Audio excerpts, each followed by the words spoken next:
this letter says two things. One, we recommend that you lock into these interest rates, and two, that it's within the parameters that you authorized back in 2010. Both of those conditions were met, so your superintendent signed the bond purchase agreement yesterday morning, right before 12 noon, to lock into those interest rates for you. Because if you don't do that, the investors walk away and there's no deal for you. They just go on to a better deal. So that's what your superintendent did yesterday. And the reason why I'm here tonight to talk to you is for purposes of advising you that all of this happened, but also to have you adopt a resolution that ratifies and affirms her actions. And it's essentially just completing the official record by adopting the resolution tonight. You didn't get the resolution earlier than tonight because I can't draft the resolution until the deal prices and I know the interest rates and all that. So that's why you have a resolution before you. But I enclosed a copy of WRCS letter. If you'll indulge me, I want to quickly go through the resolution. I'm not going to go through it paragraph by paragraph, but I'm a big believer in transparency, making sure you know what the resolution says before you adopt it. At this point, I'm going to tell you a story about your 2001 bond issue. Some of you already know. I was thinking a lot about Willow Run over the weekend, not just because of your refinancing, but because it brought back memories for me. You know, on Sunday, everybody was talking about where were you on September 11th, 2001. Well, I was at my desk and getting ready for your bond issue to sell. And which was going to sell that morning. And Starter Barch called me and left a message that said, Willow Run's bond issue is canceled because of the World Trade Center accident. Well, why would a bond issue have anything to do with 9/11? Well, your bonds were going to be sold to bond underwriting firms in New York. That's usually who sweeps in and buys your bonds. And your bond sale was canceled. I think it was scheduled at 11 o'clock that morning. And it was canceled because of the World Trade Center 9/11 attack. And that's how I got news of 9/11, and that's maybe how your administrative staff got news of 9/11, through that phone. You were the first bond issue to go out to sell in the state of Michigan after the bond market reopened. Willow Run was one of the first bond issues to sell in 2001 after the bond market reopened. But what happened also was that interest rates took a nosedive, so it's difficult for you to invest those bond monies at the rate that you anticipated because everything came to such a screeching halt. Doesn't that cost us like $1.5 billion or something? I don't remember the exact numbers, but I know it cost you at lost interest rates, and bonds had to be sold and delivered before December 1, so you had to go back out and buy them. But your bond issue was one of the first ones to get back out there and to be sold at that point in time. So through the course of the past 10 years, those bonds have been getting refinanced. And this is the very last piece of that bond issue getting refinanced. It's the bonds through the loans. So it's nice that you realize this. There's a trip down historical lane there. So you have before you a resolution that ratifies and affirms the actions of your administration in taking this bond issue out to sell this week. The bonds are in the amount of $22,785,000. And of course, the underwriters receive a discount for their fees.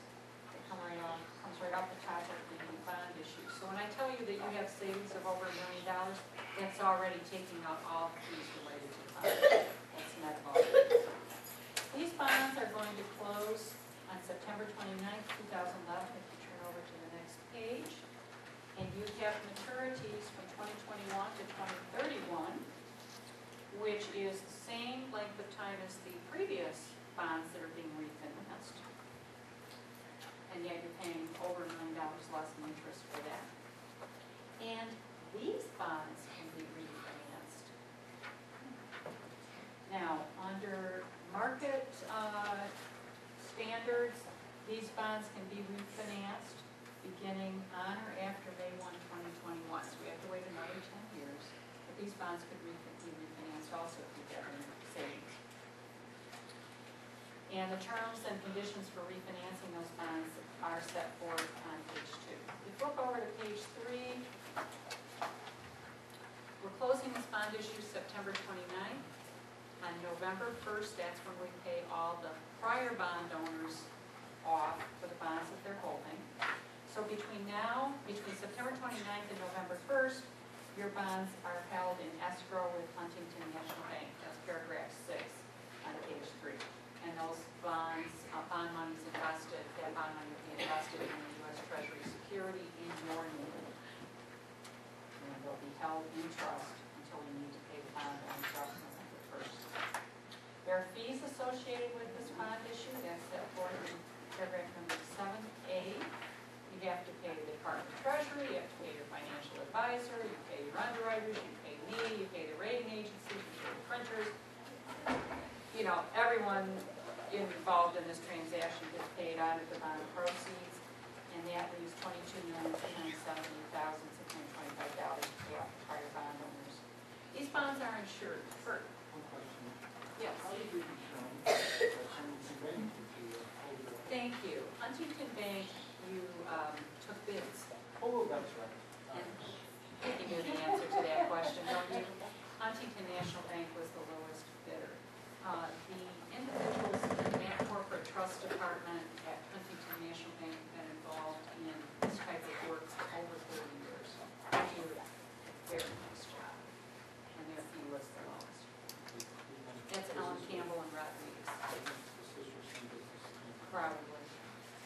So they'll be the escrow agent. They'll also be the paying agent. We have people listed the registered owners of these new bonds. You have municipal bond insurance for this transaction. All that means is that the bonds are insured, and if the school district should fail to pay on the bonds, the insurance company will pay. And when you pay for that insurance, you also get certifications that that type of insurance realizes interest savings for you. So even though you pay a premium for that insurance coverage, you gain more by reduced interest rates on the bonds. So on the day of closing, we receive certificates from the underwriter that certifies to the amount of savings you realize because you paid for insurance.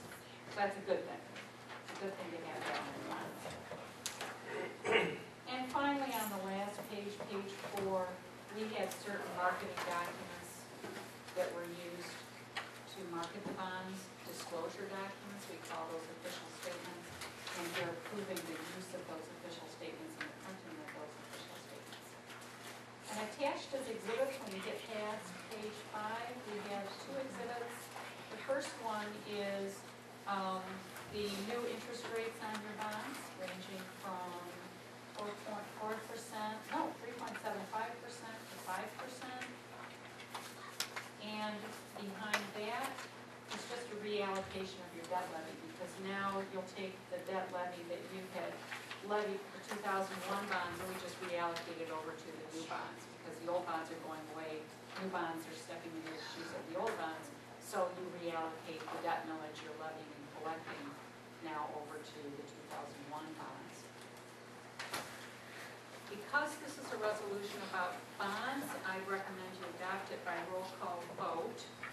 And it's simply the resolution ratifying and affirming the sale of the bonds as presented by Truman Law Firm. You have a roll call vote. And the only other thing I wanted to mention is that before I leave tonight, I need some documents signed by the board secretary, because I have to file some documents with the Department of Treasury tomorrow. Oh, and I also have documents for the board secretary. That's right, board secretary. I also have the official bond documents with me. I can leave them here, and they can be signed later, sometime in the next few days, the president and secretary of the board and the superintendent. Or you can take a break, sign all of them now if you want, so you don't have to wait at the end of the board meeting. I need about maybe 5-10 minutes of your time to do that. I'll defer to your judgment on that. Either way is fine with me. A break? Okay. And do you have any questions for me about the transactions? We do make the roll call vote for the break. Right. So I'll need a motion in a second. If you think of some questions after the board meeting or later